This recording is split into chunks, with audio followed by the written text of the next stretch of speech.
നമസ്കാരം. സോഷ്യൽ മീഡിയയിൽ വലിയ രൂപത്തിലുള്ള വിമർശനം നേടിയായിരുന്നു രേണുസുതി ഇതുവരെ മുന്നോട്ട് പോയത്. എന്നാൽ കഴിഞ്ഞ ദിവസം രേണുസുതി പുറത്തുവിട്ട വാർത്തയും പ്രഖ്യാപനത്തിലൂടെയും വലിയ രൂപത്തിലുള്ള നിരാശ വാർത്തകളാണ് പുറത്തുവരുന്നത്. രേണുസുതിക്ക് ക്യാൻസർ സ്ഥിരീകരിച്ചു എന്ന സംഭവം രേണു തന്നെ പുറത്തു പറയുകയായിരുന്നു. തനിക്ക് ക്യാൻസർ തേർഡ് സ്റ്റേജ് പിന്നിട്ടു എന്നും താനിപ്പോൾ ക്യാൻസർ ബാധിച്ചിട്ട് ഇരിക്കുകയാണ് എന്നും രേണുസുതി തുറന്നു പറയുകയായിരുന്നു. പ്രേക്ഷകരെല്ലാവരും തന്നെ വളരെ വിഷമത്തോടുകൂടി തന്നെയാണ് ഈ ഒരു വാർത്ത സ്വീകരിച്ചത്. ആരും തന്നെ ഈ ഒരു വാർത്ത പ്രതീക്ഷിച്ചിരുന്നില്ല. ജീവിതത്തിൽ മുന്നോട്ട് പോകാനുള്ള പ്രയാസത്തിൽ തന്നെയായിരുന്നു രേണുസുതി. സുധിയുടെ മരണശേഷം വലിയ രൂപത്തിലുള്ള വിമർശനം രേണുസുതിയെ എന്നും തേടിയെത്തിക്കൊണ്ടേയിരുന്നുണ്ടായിരുന്നു. സുധിയുടെ മരണത്തിന് ശേഷം സോഷ്യൽ മീഡിയയിൽ രേണുസുതി സജീവമായി.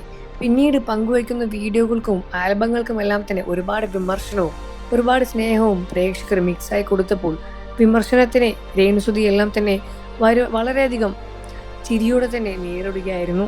രേണുസുതിയുടെ വിശേഷങ്ങൾ സോഷ്യൽ മീഡിയയിൽ എന്നും ചർച്ച ചെയ്യാറുണ്ട്. ക്യാൻസർ ബാധിച്ച ശേഷം പുറത്തു പറയാതെ ഇരിക്കുകയായിരുന്നു രേണു. എന്നാൽ സോഷ്യൽ മീഡിയ വഴി ഈ വാർത്ത എങ്ങനെയോ ലീക്കായി.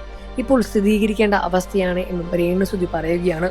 തനിക്ക് ക്യാൻസർ ഉണ്ട് എന്നും താൻ ചികിത്സിക്കാൻ തുടങ്ങിയിട്ട് ഒരുപാടായി എന്നും താൻ ഇതുവരെ ആർക്കും പുറത്തു പറയാത്തത് തൻ്റെ ലൈഫിൽ അത് ഭാഗമാകാതിരിക്കാൻ വേണ്ടിയാണ് എന്നും രേണുസുതി പറയുകയാണ്. തനിക്ക് ക്യാൻസർ ഉണ്ട് എന്ന വാർത്ത വീട്ടിൽ അറിഞ്ഞു കഴിഞ്ഞാൽ വീട്ടിലുള്ളവരെല്ലാം തന്നെ പരിഭ്രാന്തിയിലാകുമെന്നും തന്നെ അഭിനയിക്കാൻ വിടില്ല എന്നും അതുകൊണ്ടാണ് താൻ പറയാതിരുന്നത് എന്നും രേണു വ്യക്തമാക്കി. എന്നാൽ പിന്നീട് ചികിത്സയിൽ അതെല്ലാം തന്നെ വലിയ ഭാഗമാക്കേണ്ടി വന്നു. ഇപ്പോൾ ചികിത്സയിലാണ് രേണുസുതി. എന്നാൽ വീണ്ടും ആൽബങ്ങളിലൂടെ തന്നെ തിരിച്ചു വരാനുള്ള പ്രാർത്ഥനയിലാണ് മലയാളികളും പ്രേക്ഷകരും എല്ലാവരും തന്നെ.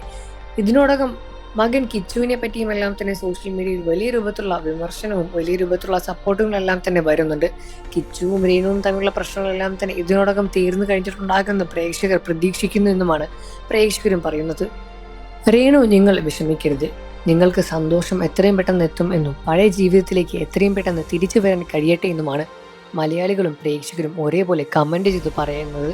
നിങ്ങൾക്ക് രേണുസുതി ഇഷ്ടമാണെന്ന കാര്യം വീഡിയോയ്ക്ക് താഴെ കമന്റ് ചെയ്ത് പറയുക. വാർത്തകളും വിശേഷവും എത്രയും പെട്ടെന്ന് അറിയാൻ നമ്മുടെ വീഡിയോ ഒന്ന് ലൈക്ക് ചെയ്ത് ചാനൽ ഇപ്പോൾ തന്നെ സബ്സ്ക്രൈബ് ചെയ്ത് സപ്പോർട്ട് ചെയ്യണം ഫ്രണ്ട്സ്.